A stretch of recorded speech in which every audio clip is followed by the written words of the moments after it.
fulfilling her duties to investigate a case. And again, Your Honor, if that is in the document from 10 years ago and she does not deny it, then they can't try to impeach her with it. She has not denied it. We're not showing it for necessarily for impeachment, but to show that under 404(b)(2) that it's admissible.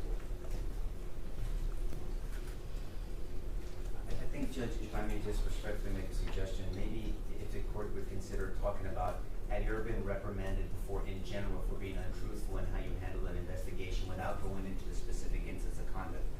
My humble suggestion, after hearing all the arguments, you're the judge, maybe that's something the court can consider, Judge. I mean, to kind of rectify this, because with all due respect, I mean, it's differently, and I'm going to recross her, don't get me wrong, but when she's talking about, I know exactly why they were indicted. Now she's put herself into a different category. She said, I've seen nothing. She said, all I did was take a statement. All I did was do this, and now she. So I think Mr. Bravo is saying is she has aligned herself not with an investigatory role in being objective, but being subjective with the government's position and the brass accusing these officers. So yes, I can impeach her, I can cross-examine her, I understand that, but now we're not getting into a specific instance of conduct in general, saying you've been reprimanded for not being truthful in how you handle investigations. She is testifying to an investigation regardless of her role in it, and maybe that is something the court would consider, Judge. That's my humble suggestion. So I don't want to take issue with Mr. Hood, but I think that what is worse here and why it's so imperative is that her testimony puts her duties and responsibilities in front of the jury in a false light, as if that was not her responsibility, when in fact it is her responsibility to fully investigate the totality of circumstances.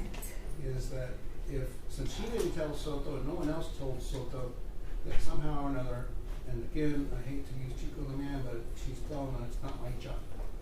And that can't be the case. And what we want to show is that, yeah, it is your job and you should have known better. And by saying it's not your job, you're not being truthful and candid with this jury. And that's relevant for purposes of presenting a defense for our client, Eleazar, Alejandro, and others.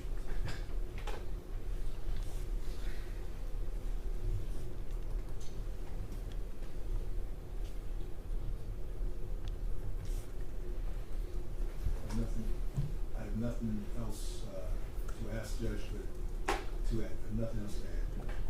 Just, I don't believe she has admitted to it. I think she has. All right. Well, I'm not saying we're trying to impeach her per se, Judge. Veracity is always at issue, Judge, but we know the witness. We all know that. Both sides know that. And so I think it's more in that vein. I understand what counsel's argument is, but we're not trying to quote unquote it's veracity. She's put herself in a false light, and we should be entitled to correct that false light. And I think that she essentially has opened the door by suggesting that she's never done anything wrong or incomplete doing an investigation. If someone, she's essentially put her character into issue by saying it's not her job and she did a complete investigation. If someone were to say that I've never stolen before, and in fact they had stolen, then sure the door would be open. So if she's opened the door, so when a witness opens the door to their prior bad acts, it's admissible. I think this court, on that basis alone, should allow this because she's put herself in a false light, trying to say I did a complete fair investigation, when in fact she didn't. And she knows better, and in fact she has messed up investigation. Your Honor, and that's where counsel exceeds what he's trying to say. She never testified she did a full and complete investigation. She said her role was to take interviews of officers. One of them is one of the shooting officers of the OIS. She took two others, and she said that is all I was tasked to do. She did not deny it, and then everything else counsel asked, if she did this, she did that, she responded, those were not my duties on this case as she was assigned by her leadership. She has not denied. If the court were to allow it, I would a continuation or a nuance of Mr. Hood's suggestion, then maybe the question might be, have you ever done an incomplete investigation and or been disciplined for it? But I would still come back to, she has never denied it, therefore there is no basis to impeach her with it. Your Honor, the counsel's suggestion that somehow or another that there's no connection between her role in this investigation and this case is specious, and I'll tell you why. Procedure 707 is crash investigation, and she was a patrolman at the time this happened. She's not required under SAPD policy to investigate crashes. The traffic investigative unit made up of detectives is required to investigate. And so she takes part in the preliminary gathering of facts and information. And so there's an analogy to this case. What she's suggesting is that, oh, that was Soto's job, and so I can be incomplete, I can be inaccurate, I can have material omissions because it's Soto's job. That's the same thing that's happening here when she was charged with failing to follow procedure 707 as a patrolman. She can't put herself in a false light. She has opened the door by suggesting that it's not her job, that she didn't do anything wrong, and she's not required to do a complete, thorough investigation and take a competent statement. That's why this should be admissible. Your Honor, that is a blatantly ridiculous argument. The homicide unit works collaboratively, particularly when they have OISs. Detectives will come in, they're given different parts of that elephant to eat collectively together. She was doing her role. She said, this is what I was assigned to do. Had she been given additional assignments, I'm sure she would have carried them out. Along with, I'll still go back, it's over 10 years. If you were impeaching a witness in a criminal case, that is the nexus of too remote to bring up. It is an impossibility. There is no time limitation when someone puts themselves in a false light. They have not expressed that she has put herself in a false light. She has opened the door by saying it wasn't her job, that she doesn't have to do a complete investigation. She's not required to look at the video. She doesn't need to do the totality of the circumstances. She has put herself in a false light. Because she's put herself in a false light, we're entitled to correct that. She can't put herself in a false light and then have the defense being unable to attack her credibility for putting herself in a false light. All right. Just one final, Judge. Yes. She has testified that her duties were to take statements. I believe it was Officer Neary, Defendant Flores, and there was one other person.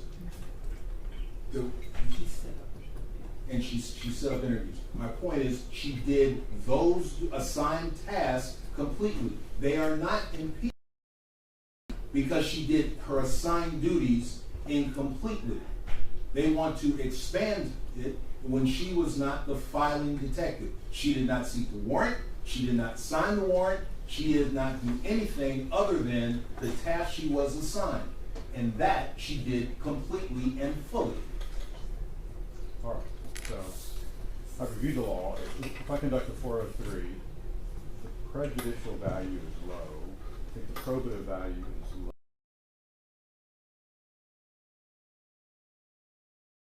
Questions about it, and only admit the document if it looks like defense. You can't do it without.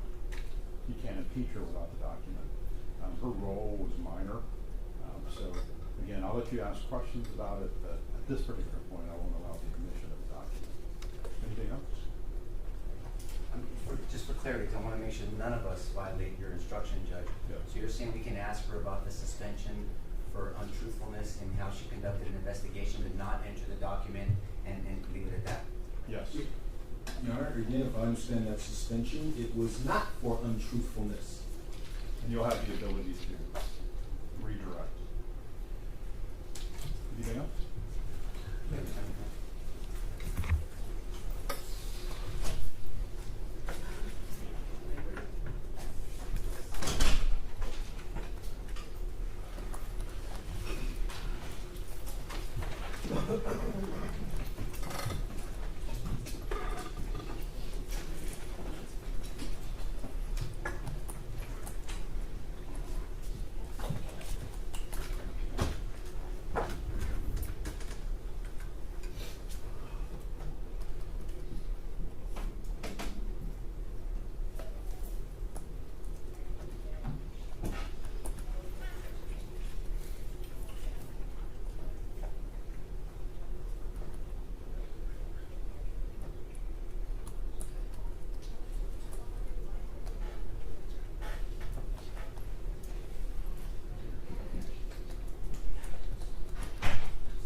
All right for the jury?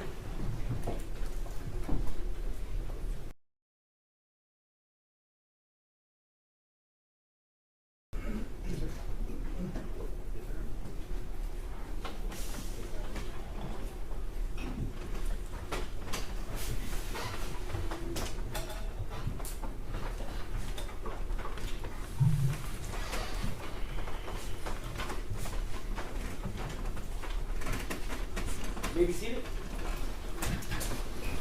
All right, welcome back, members of the jury. Defense? Detective Platt, you would agree that previously you were suspended by the San Antonio Police Department for violating certain procedures, Yes, many years ago. and you were suspended for failing to follow procedure 607, which includes impounding a vehicle, correct? Yes, And you were suspended for improperly failing to investigate a crash investigation as required by procedure 707.04. yes, And when you were suspended, the department found that you were untruthful on information you supplied in the accident report, correct? that was written in the IA sergeant's summary. In your suspension document, it states that, correct? Yes, it does. So, the chief of police determined, based upon factual allegation, that you failed to investigate the collision properly and were untruthful on information you supplied, correct? Yes, and I can explain that case if you want me to Thank get you into so that. much. Now, you would agree with me that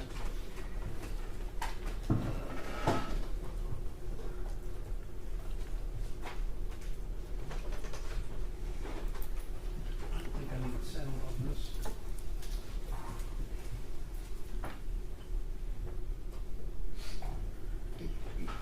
You indicated that you've never seen any other body cameras of other officers, correct?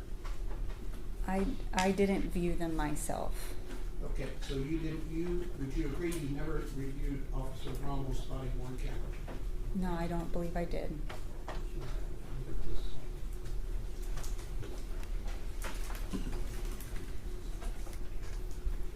All right.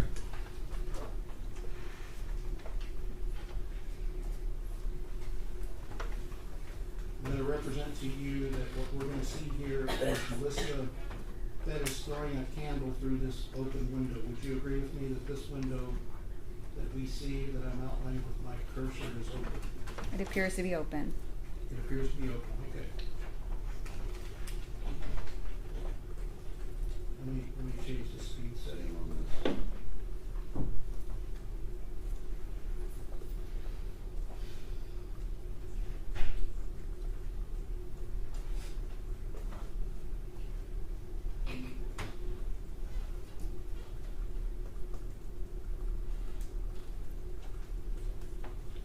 Did you see Melissa Perez throw a candle there? I saw someone come towards the window. Okay. I didn't see. All right. You can play it back. Fair enough. It was pretty fast, so I'll play it in slow mo for you.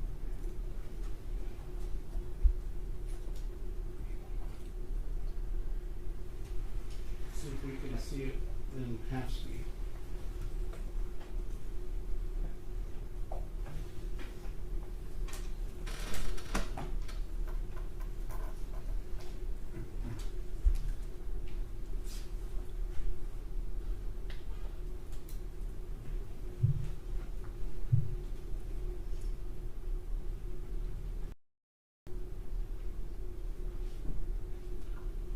Did you see her throw the candle then? I saw a female throw something out the window. Yes. All right. But you don't know that it was a candle, right? I do not.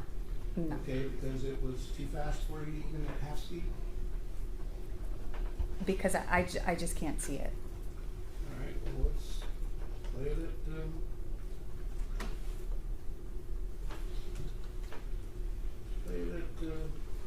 quarter speed.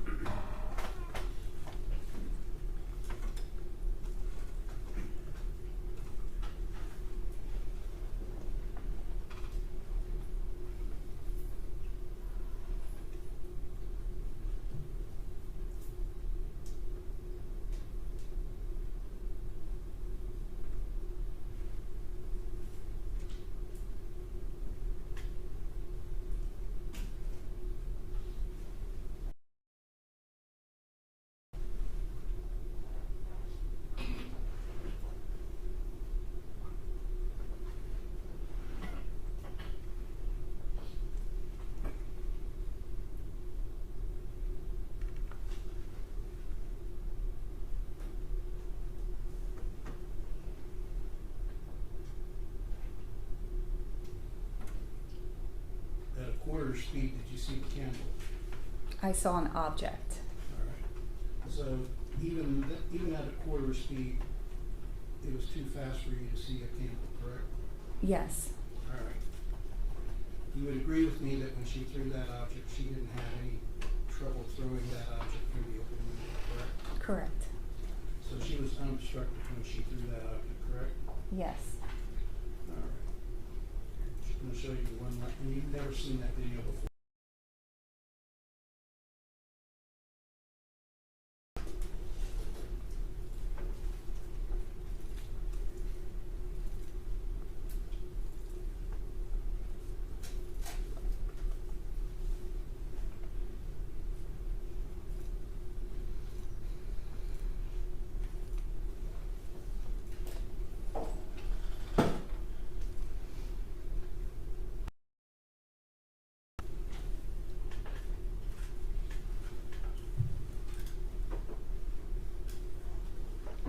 This is Officer Salinas' video, and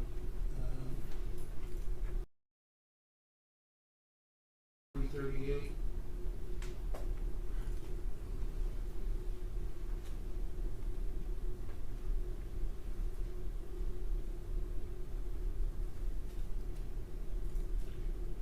This is Melissa Perez. It's 14048. And notice where she's located. In 2 seconds, I'm going to represent to you that she's at this window swinging a hammer, and I'm going to slow it down since I want to make sure that you see it happen.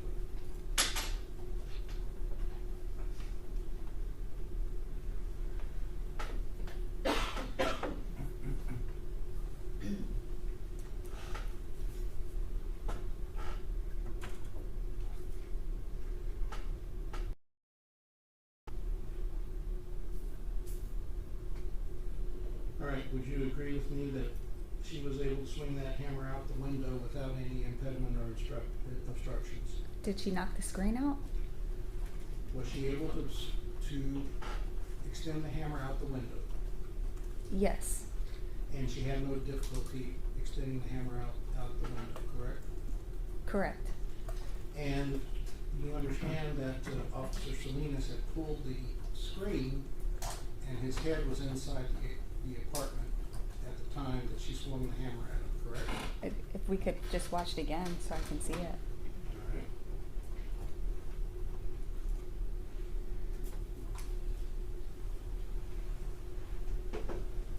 Oops, we need to back up a little bit. She needs to speak back.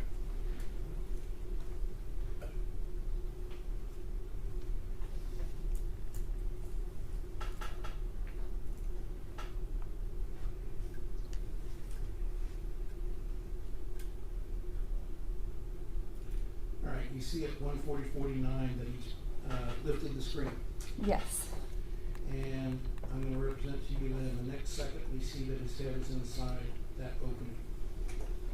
And after I play the next second, I'm going to ask you if you agree with what I represented. Did he put his head inside that opening? he did. All right. And so when his head was inside that opening, she's swinging her hammer where his head used to be, correct? Let me look at it again. Normally when I watch these things, I watch them many times. I don't, In fairness to our clients, you would agree that you should have watched this before you took statements. no, I don't agree. You agree that she was able to swing that hammer easily out that window, correct? Yes, Nothing further.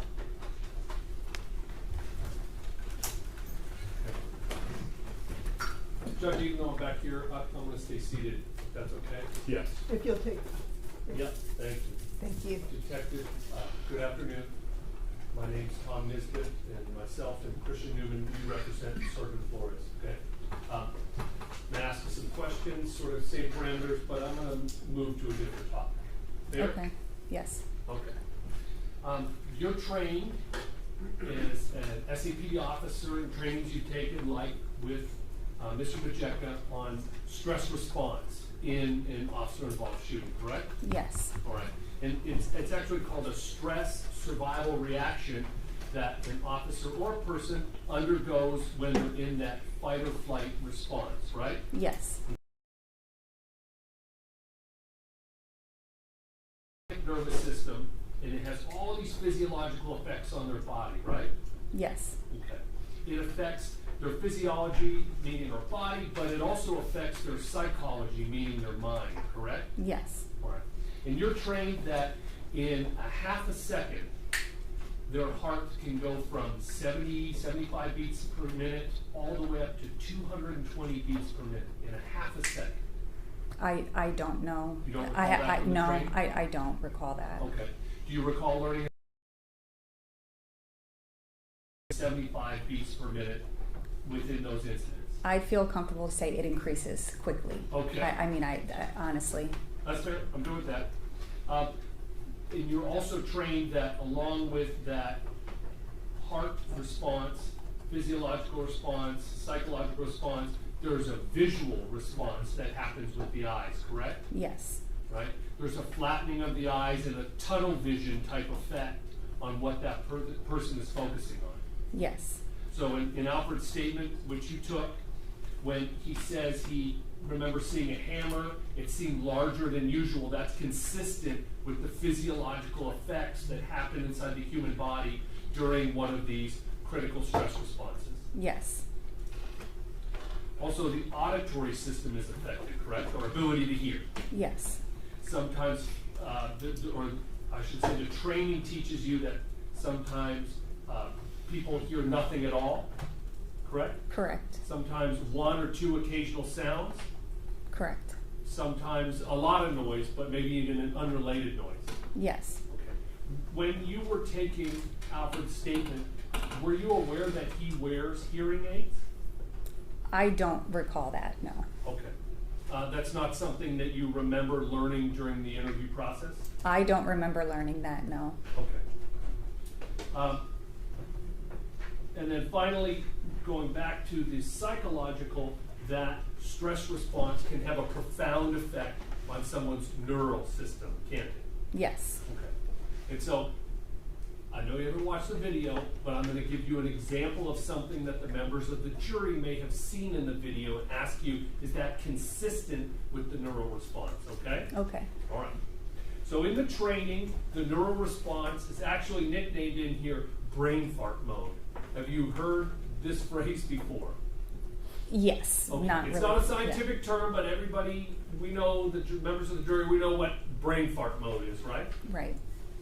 And so if the members of the jury are watching Alfred after this critical stress response is triggered, walking around and he's just kind of clicking this radio, but he doesn't seem to be accomplishing anything for like 60 seconds after, that could be an example of being in brain fart mode, couldn't it? Yes. Okay. So, as a part of this training on the physiological response in the body, it also has a component of interviewing the person after they have been in this critical stress response, correct? Yes. All right. And the best practices state that that person should get 48 hours, 2 full sleep cycles before they give their statement. That's what the training says, correct? That I don't know. I know that wasn't what we did at the time. That's Right. Thank you So very much. I don't know. I'm not asking you what you did at the time. I'll represent to you what was done at the time is not consistent with the best practices because we know that he gave his statement to you around 8:35 a.m. that day. Yes, I could agree That's with what that. the timestamp on. Right, right. Yeah, I don't know what time it began, but it was sometime during that time frame. Okay, so just to, we're gonna, and the statement's happening at about 8:30 a.m., that's 6.5 hours. Right, And there's no sleep cycle that's occurred in that 6.5 hours. right, It's not 24 hours, it's not 48 hours, it's 6.5 hours. right. Thank you. And then the federal government, for the feds, when they have officer-involved shootings, they actually have a mandated 72 hours. Did you learn that? in your training? Objection, relevance, It's extremely relevant, Judge. I can go into why. governed by state law, Your Honor. I'll sustain. You can rephrase it. In the best practices you learned during your use of force and OIS investigation training, the science of why you allow those sleep cycles before the interview was explained, correct? I don't remember those details in the training. Okay. I mean, when you go to training, you take different things out of it. I don't remember all the science part Okay. of it. To be fair, I have to explore a little more science. That's okay. If you say, hey, I don't remember that, that's fine, but I'm gonna explore some more science with you, okay? Yes. All right. 30% of what happened is all an officer can recall in the first 24 hours. Do you remember learning that? No. Okay. 50% is all an officer can recall in the first 48 hours. Is that something you recall learning? No. 75 to 95% is recall for 72 to 100 hours. Do you remember learning that in the training? No. Okay.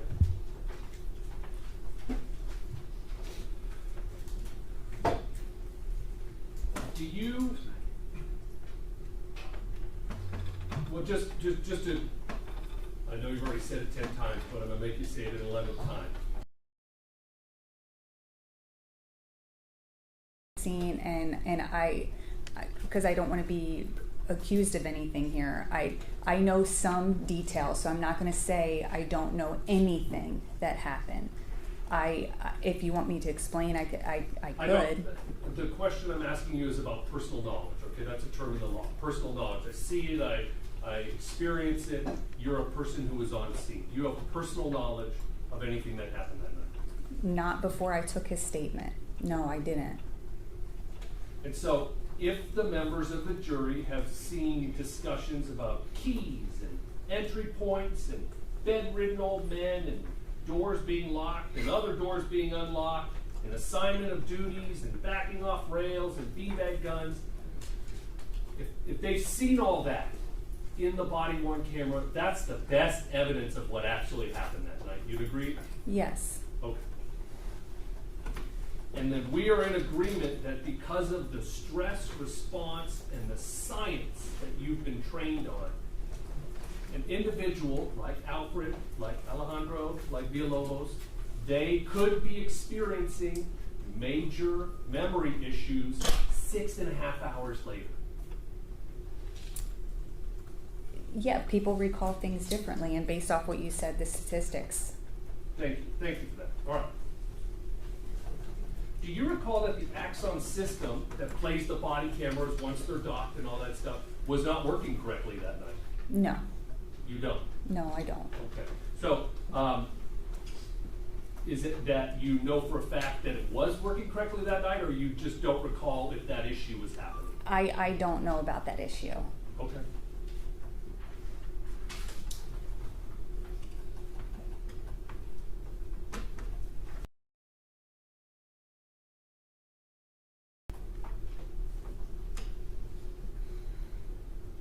Detective, you had a quote, and you said that I like to view everything that's pertinent before I make a decision. Is that? When I'm an investigator, like the Right, lead right. investigator. I agree. Yeah. I agree. It's different when you're not. It just is. I'm sorry, but that's how it Right. is. Like you go to a potluck dinner and you look at somebody else's beans and you're like, oh, I wouldn't have done it like that, but that's the way they chose to do it, kind of thing. How, with beans, yeah. You with me? All right. And when you want to view everything that's pertinent, that would be all the details, right? Measurements, photos, the details matter. Can we agree on that? Yes. All right. And if you didn't have all the information or you didn't have all the details when you made your decision, that's not the way you would investigate a case, correct? No, I wouldn't. Okay. You said it.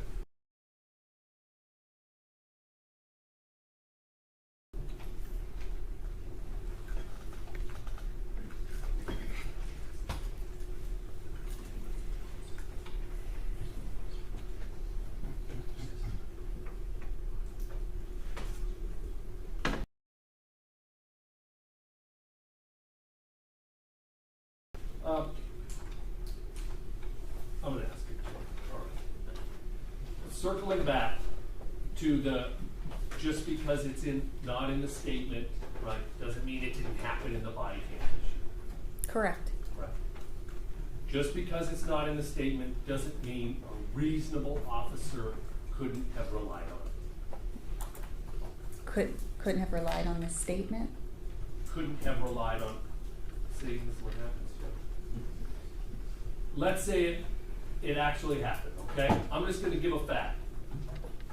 There's an old man in that bedroom over there, okay? Does that fact appear in Alfred's statement? No. Okay. If 2 or 3 different officers tell him that on the body camera, that's the best evidence for the jury to consider. Yes. All right.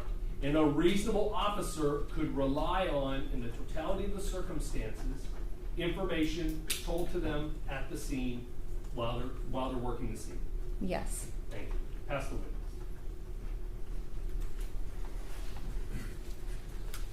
witness.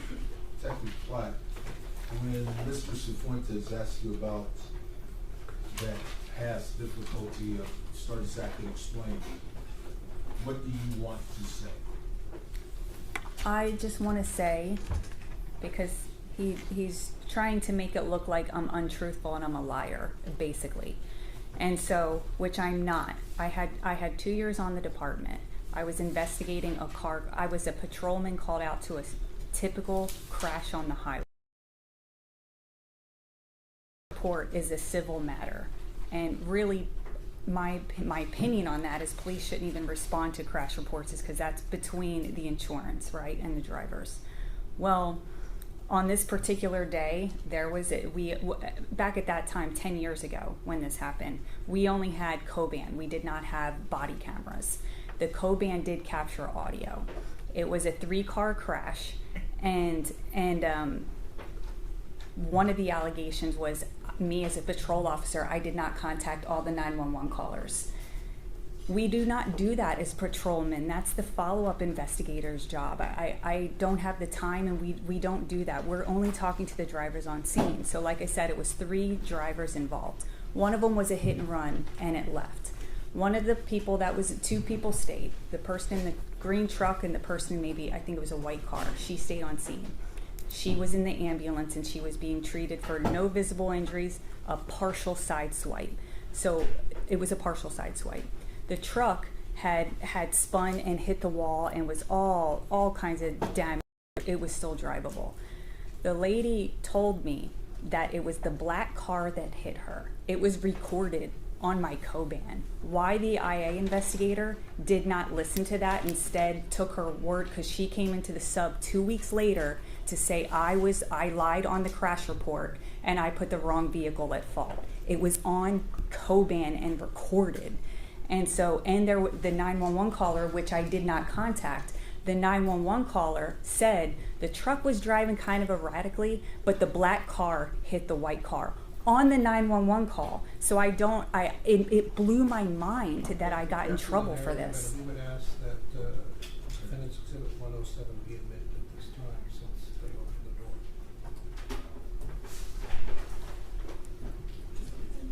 I'll sustain the narrative, any response to the. And so, So I the- think I'm all, you have the gist. What's your final point? okay, Emphasis on my final point is that day I learned that as an officer, you do not have the discretion that you think that you do to be able to help a citizen out when they're involved in a crash. That's what I thought, is that I could allow the guy to drive away rather than tow his car and he end up paying impound fees and all that stuff. I let him change his tire so he could drive off, or I think that's what I told him. He could change his tire, get a tow truck, whatever, because I felt it was his birthday and I felt pity for him. And then here I paid for it. I got a contemplated indefinite suspension that was dropped to a 1 day. I have never done it again, and part of the thing is if 2 weeks later I just would have made an additional report, a supplement that said she came in and changed her statement and said this person hit me, I would not be in the spot that I am right now or back then. So I changed my ways that day because of what happened to me. Thank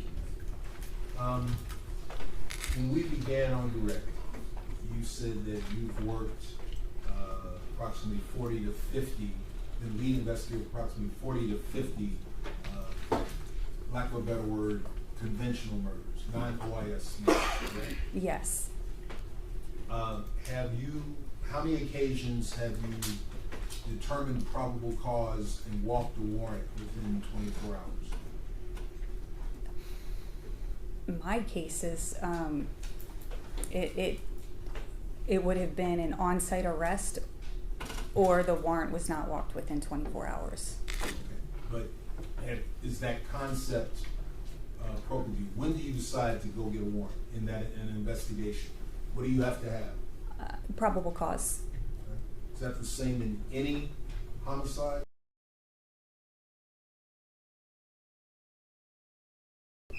And if you have the evidence, is that what you expect to do? To write a warrant? If you have the evidence to sustain probable cause. Yes, if you have the evidence for probable cause for an arrest warrant, then we call it walk the warrant. You get the warrant issued. And is that specific to violent crime? No, it's all crimes.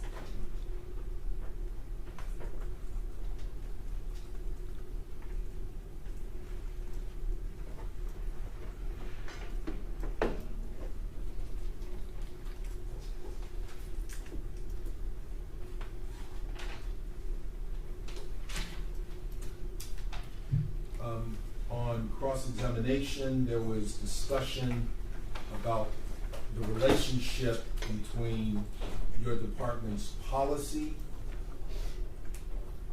and the law. And you recall Mr. LaHood came up and reviewed a section out of Chapter 9 Right.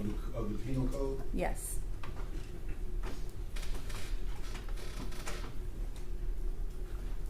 That section that he showed you, and I believe moved or asked the court to take notice, is that the only section in Chapter 9?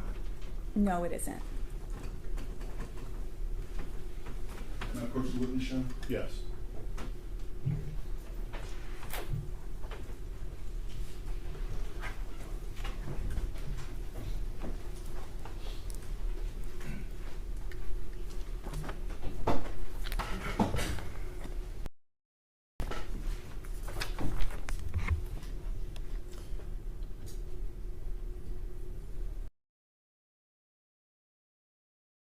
What section is this?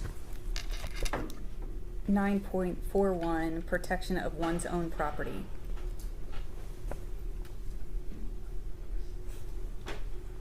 Would ask the court to take judicial notice of Section 941A. A person in lawful possession of... Objection. This is not, the court has already ruled on this, that this is not being acquired into. The court's... Because you made a ruling, Judge, this doesn't apply to police officers, and we talked about that outside their presence, I think they heard some of it. And so counsel knows that you made a ruling on this, because that's not the law, it's not applied to officers, so it's a little frustrating, Judge. I don't know if you want to do this in front of the jury or outside their presence, but he knows that Be we happy to This is an approach, Your intentional Honor. violation. Yeah, you got this right. Sorry. Sure.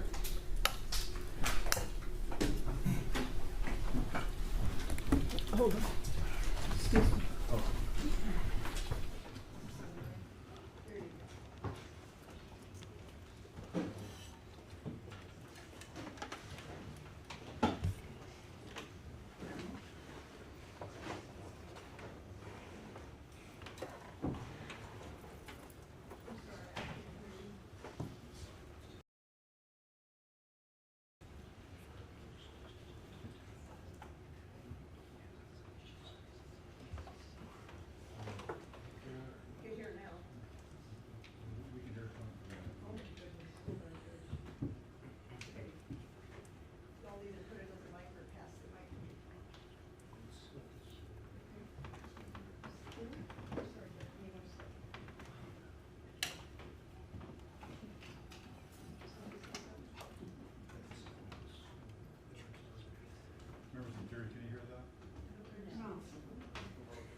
to the jury, I'm gonna give you a short break.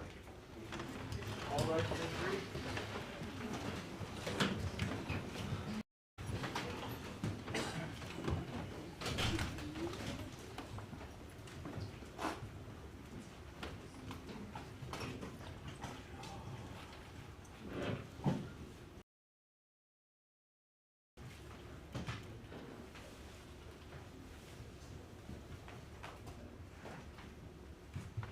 Please be seated.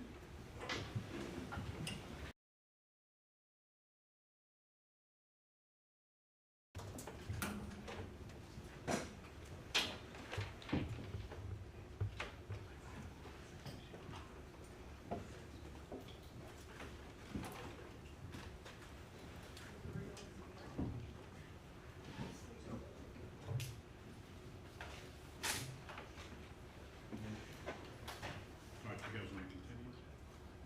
And I think the court heard all of our arguments, Judge, and then from the fact that, from your previous rulings to the way that the state is asking this question, to the fact that even though I know the government is saying that if the black letter law, the black letter law, but these defenses to property, person, self are defenses to prosecution. So the state, in a very creative way, but it's an inappropriate way, is turning this into, number one, the deceased as the defendant, which she's not, although our argument is she should have been, but she's not. The bottom line is, she's not in court sitting in one of these chairs. And then number two, they're turning this into a quasi-motion to suppress against the officers, not justifying the entry, so justifying deadly force against them. It's odd. No defense attorney has ever made that argument. No prosecutor has ever used this in theory in defending or prosecuting an officer, or anybody for that matter. I asked Mr. Newman last time, in his 37 years of experience, he said he didn't say anything, that speaks for itself. But as Jason said, there's no courtroom in Bexar County or in any county in Texas where the state is making this argument, Judge. That's why early on I said this is ludicrous. We all agree. You have problems with it, Judge, because you've never heard it with all your experience. And this jury arguably is already confused. And so we believe, humbly, to say this law doesn't apply, to make a ruling that this was not an illegal entry. I mean, you do this with motion to suppress all the time, Judge. And so this is confusing. And so that needs to be corrected before the jury, Judge. Your Honor, I join in what Mr. Wood says, that I know too says that it's from the perspective of the accused. And I will want to reiterate that despite whatever the state may claim, we have provided you the Court of Criminal Appeals case of Mays versus State, where they said that they are not going to open the door to defense of property and have free seats, because that's against public policy, and the Castle Doctrine does not apply to police officers. And in the Mays case, they tried to argue the defense of property, and the Mays case made it clear that the Court of Criminal Appeals is not going to allow that. And what the state has done is repeatedly attempted to break the court's ruling by prohibiting this, and this repeated attempt to go there is intentional and is misconduct, and we ask that the jury be instructed to disregard, and that the court give instructions to correct this repeated violation and misrepresentation of the court's ruling in the law. And Judge, I just want to say, and then you can respond, because this is a defense lawyer, excuse me, Mr. Harris. We've already visited the Chuck Joyner issue. That was their designated expert. They gave us his report. It went pretty much against their entire theory. A few days ago, they gave us notice that they spoke to Mr. Joyner again. Mr. Joyner once again told them that Melissa Perez was not allowed to use force against these officers. That's what their own expert is telling them. I don't know how much more in bad faith prosecutors can operate when everybody is telling them what the law is, and yet they come up with this. And 9.31 does not have any, it doesn't address law enforcement. The unlawful arrest, the illegal arrest, that specifically addresses police officers. It would be chaos if we were to logically follow what these men have been trying to promote. And the court has already ruled they can't use the phrase illegal arrest So then they tried to go around by saying, oh, well, they were illegally on the property, and so then she could use and they haven't even denied the argument that if she would have beamed one of these officers in the head with a hammer, as Officer Salinas said, hey, you guys were guilty of burglary of a habitation. This is open season on law enforcement. You would have walked her on this issue. You would have, you would have. Hold on, let's And, Your Honor, and again, it is not my intent to go against the court's ruling, simply in advocating. I'm as passionate as Mr. Hood is in advocating his point. That was my only point. As to the other aspects, the defense wants to continually focus on the assault on Officer Salinas. Black letter statutory law is clear. To enter a residence, you must have consent, a warrant, or a recognized exigency. The facts, because this has all been before the jury, they know how long and the delay is. When we talk about, they bounce back and forth between policy, my intent is to show the department's policy 502, compare it to the statutory black letter law, they are verbatim. And such that when the jury has to ultimately consider the reasonableness, what the officers are trained, what's expected out of them to comply with statutory and black letter law in the same class, that is germane to assist the trier of fact in assessing their reasonableness. It, as they continue to say, we go to the totality of all the circumstance. And that is the only reason I intend to try to get to it. They went there with this witness on 9/3/2. I was trying to respond in kind. Understand how the court may rule. But the rest of it is relevant and germane. Your Honor, if the defense is wishing to abandon relying on section 9.31 and 9.32, which requires for them to use deadly force,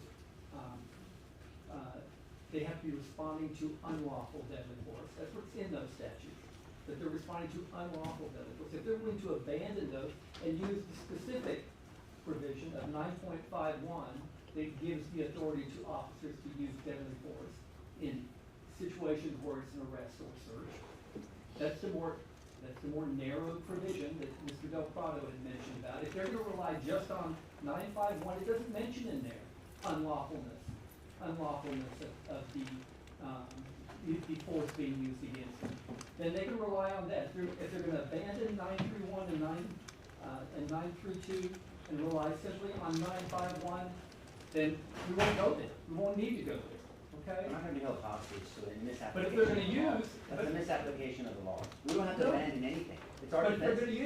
they're going to use 931, it calls for proof. Of what? A proof of what? Proof that to use force, they have to be confronted with unlawful force. And if she's not acting hammered the head. unlawfully under 941, then we ought to be able to point that out. We ought to be able to point that out. Your Honor, if I could, I know there's been a lot of talking. I have a different point that I do want to put on the record on behalf of our clients, because I think it's important when considered the prosecution trying to use a defense.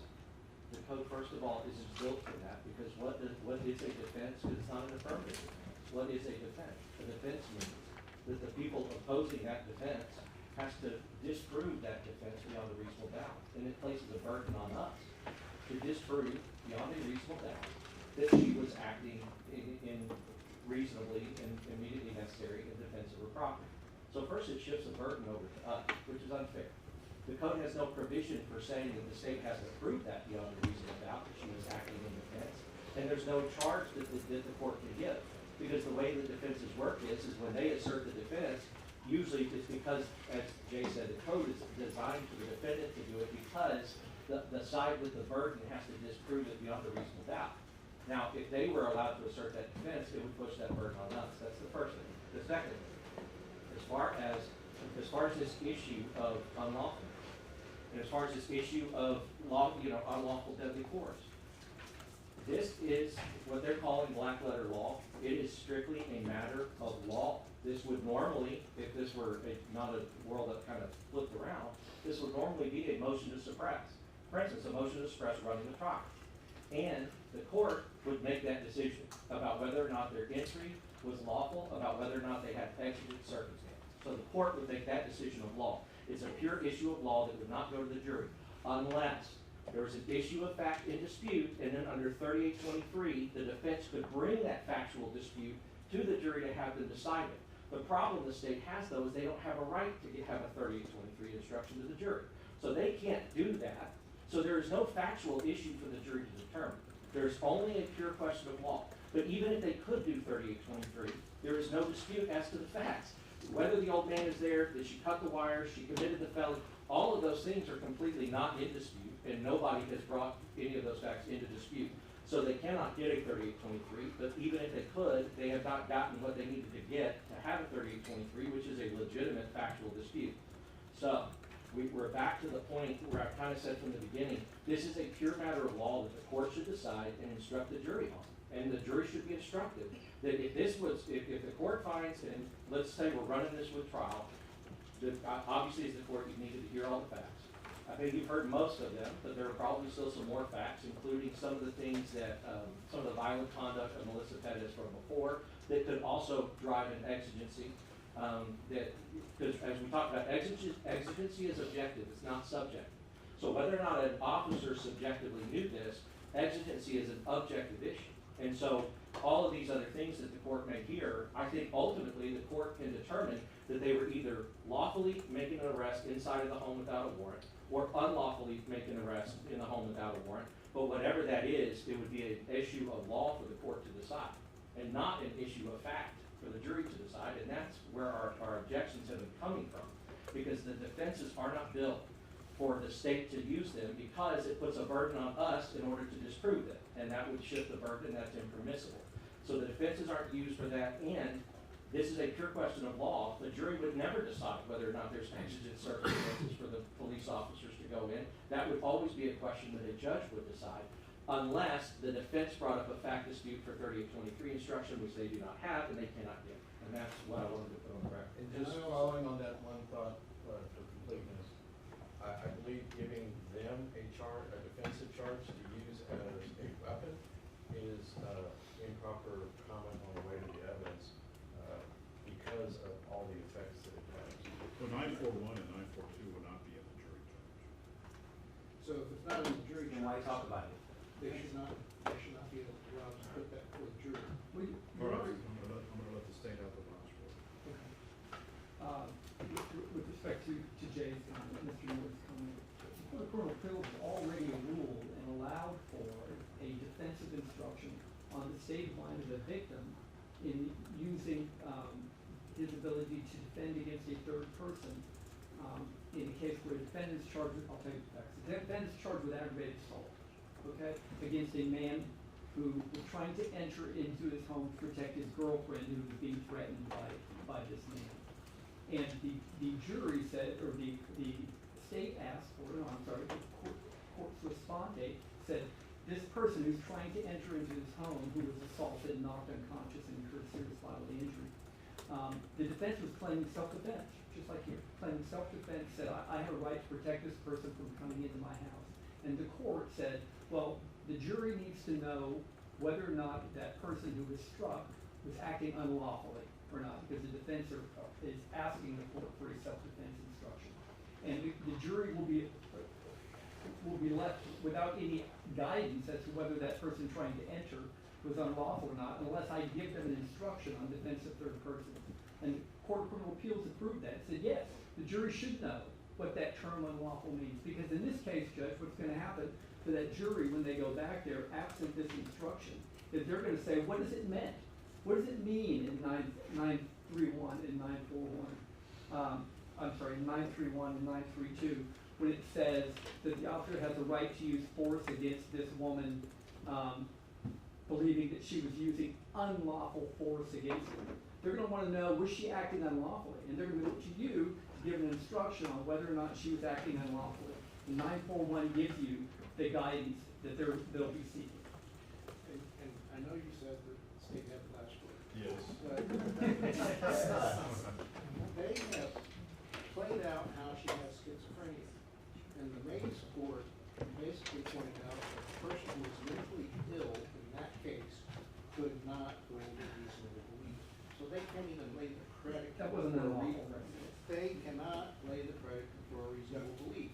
So in order to be able to get that, what they're requesting, they have to prove that there's a reasonable belief, even if you were to disregard all the arguments that have been made by my co-counsel that it doesn't apply. So they can't even lay that predicate that this person had a reasonable belief. And then on exigency, Judge Bimbrod has already made the determination that there was exigency, and he has reviewed all of the videos that have been introduced in this case, and for them to suggest that exigency doesn't exist because SAPD policy and law are synonymous is misleading. And, you know, for him to suggest that they're synonymous is not the case. The PD can have a policy more restrictive than case law. And Judge Bimbrod did say that the exigency was the fact that the old man was an invalid and she was not in her right state of mind. I said I would love to say that much more. Just to comment, Your Honor, in the Mays case, the facts there, clear-cut agency, ongoing assault, police were rightfully in the house, this claim was made after they were rightfully there. The facts before this jury, through all the video, and it's gonna continue to be hammered, is that this was a property crime. We've already been through this with Salinas, and the quote assault then happened approximately 90 minutes in. Thereafter, everything reacts to Officer Salinas. A separate set of facts where, as the time dissipates, the exigency to respond and pierce that home, that importance negates as that time increases. That is a simple fact. That is why the statute calls for consent, a clear-cut exigency, or a warrant. It's even in the body cams that are in evidence. Patrol officers are whispering about it. Do we have a warrant? Is anybody getting a warrant? That's going to be before this jury. Not to mention what Ms. Perez is also saying. To clearly 1405 has to be permitted to go into this. All right. All right, it's 9:15. We're gonna bring the jury back in. I'm tempted to let the officers go. All right, so again, I'm gonna sustain objections to 941 and 942. They haven't been triggered by the factors related to 942. Anything else?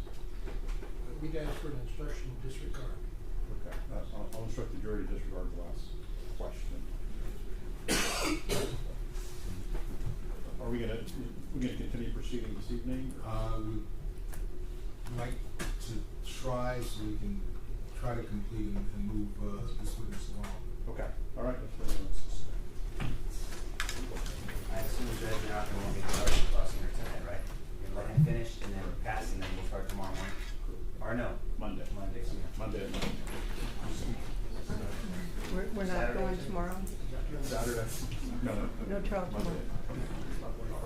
Monday. Schedule. We have docket tomorrow. You don't need me. Those other things.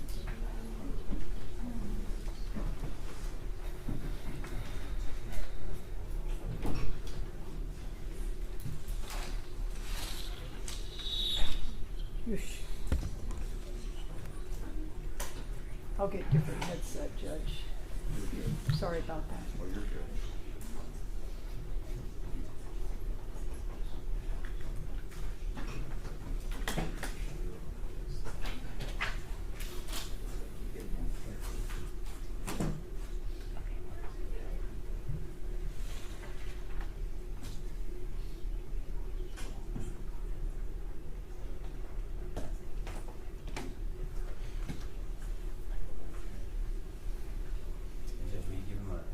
Instruction for this long weekend? Yeah. Thank you. Wouldn't want to watch me go on his TikTok and podcast. Only David watched. All right for the jury?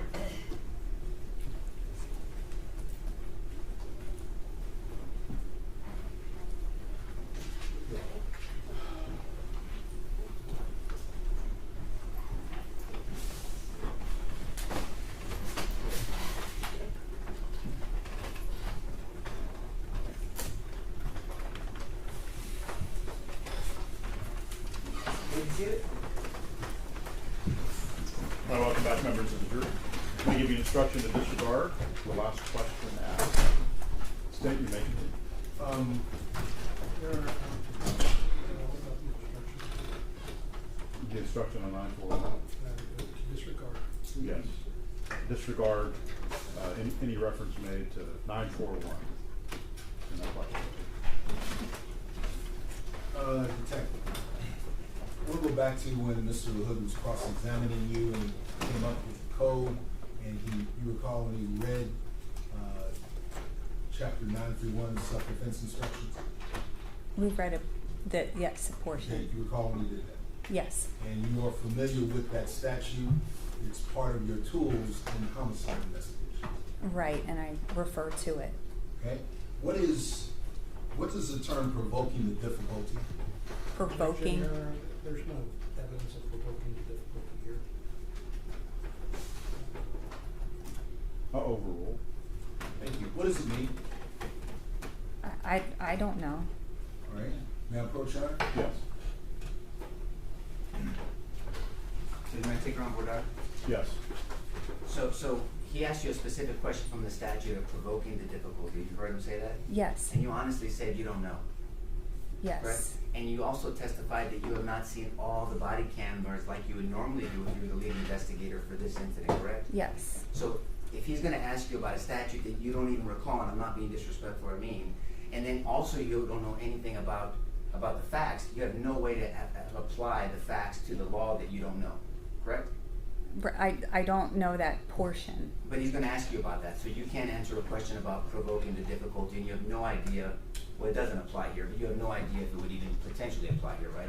Right, No further questions, Judge. So we ask that you not go into this questioning. If he wants to propose her as an expert, then we'd like to do a 705 hearing, which we have a right to a Dahlberg hearing, and we'd like to cross-examine her extensively outside the jury's presence to show, with all due respect, her lack of expertise in this field. You know, if I could have the court reporter read back her answer to my question. She answered my question. I understand. Yeah, and the parties can remember that the court's going to instruct the jury on the law. Yes, Your Honor, but I believe I asked if counsel had read her 931, and I believe her answer was, I use that in my practice. That's my, and I'm just following up and exploring that. But that was not what we objected to. We objected to provoking difficulty. It is a portion, it is a paragraph under 931, which she has testified she uses in her job. Well, Judge, if you'll recall, I asked her about 931B2 specifically, and she read it. I didn't read it, by the way, and she didn't recall it. We went over it. We talked about resisting arrest. So she's not a fact witness, right? And she's not a legal expert. She's not sustaining the objection.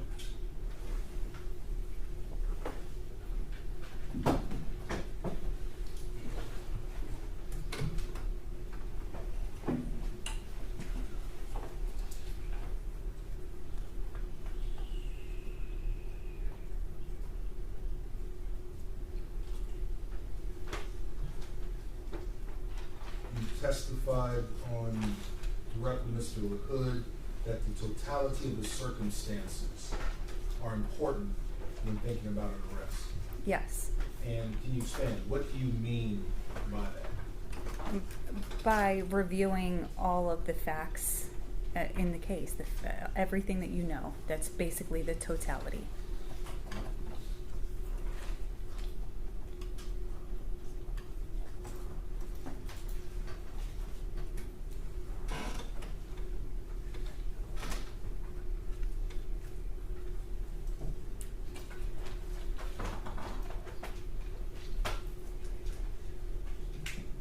You also testified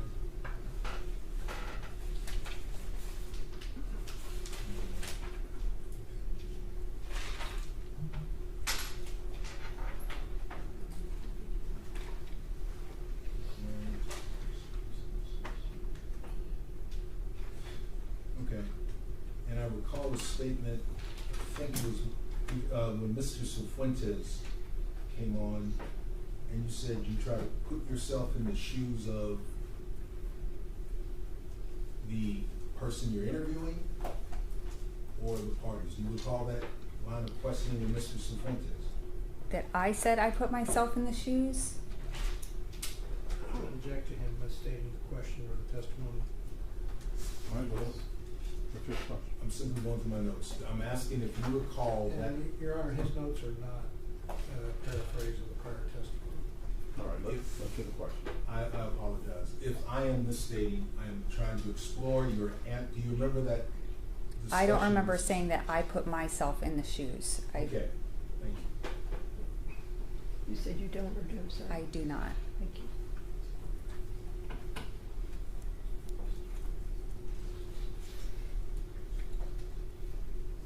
Okay.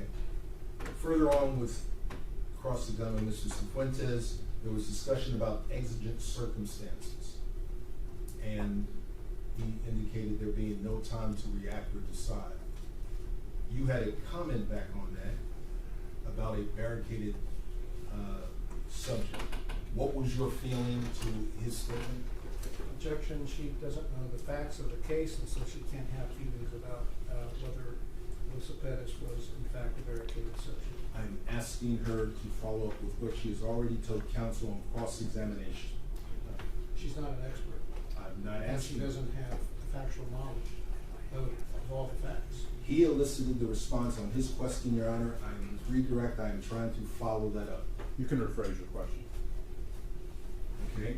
Do you recall that line of questioning from Mr. Cifuentes? Not verbatim, I don't. Would it be possible that the court reporter go back to that portion for the question and the answer? I would object to the court reporter going back to the question. It's proper for cross-examination.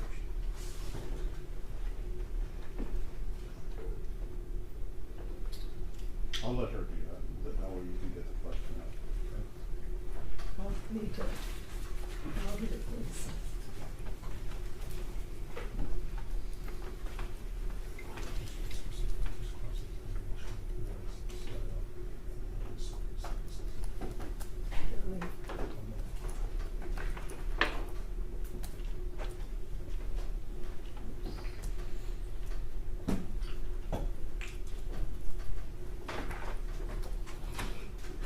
What else would you pull it there?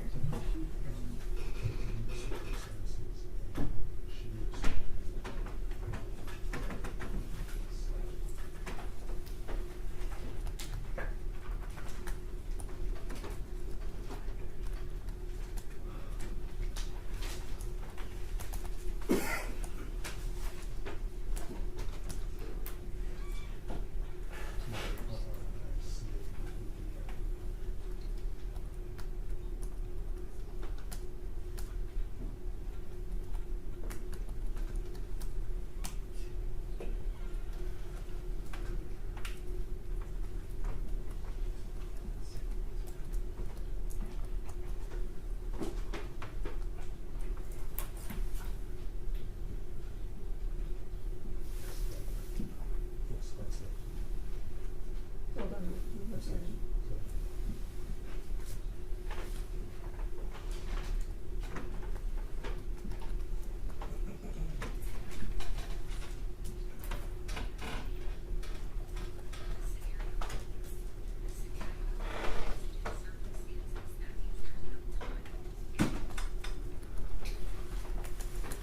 It'll just take me a minute, Judge. Okay.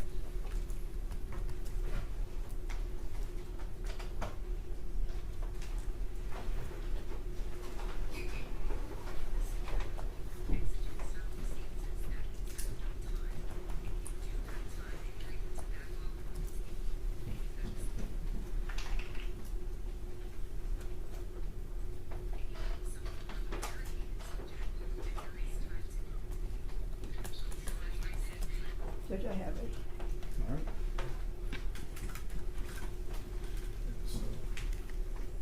You want the answer? Well,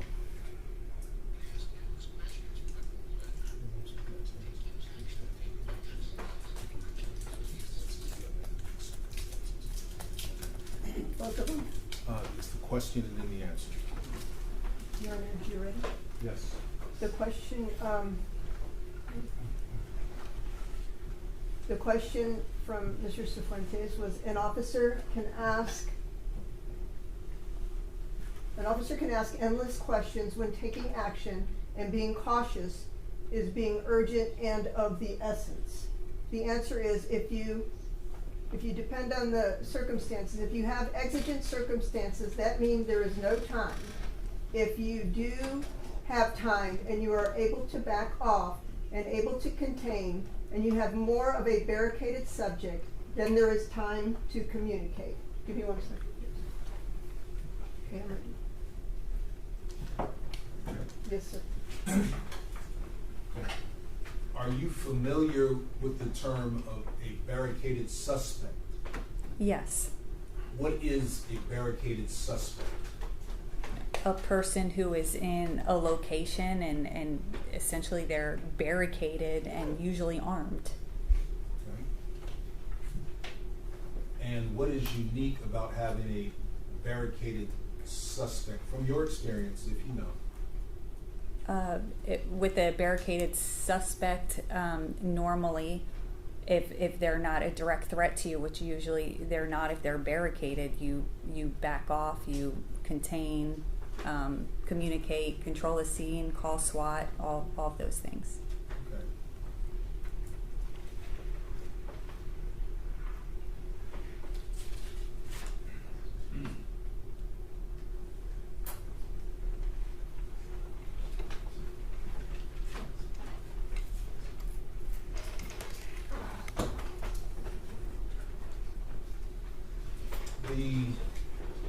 Later on, Mr. Nesbitt, he talked to you about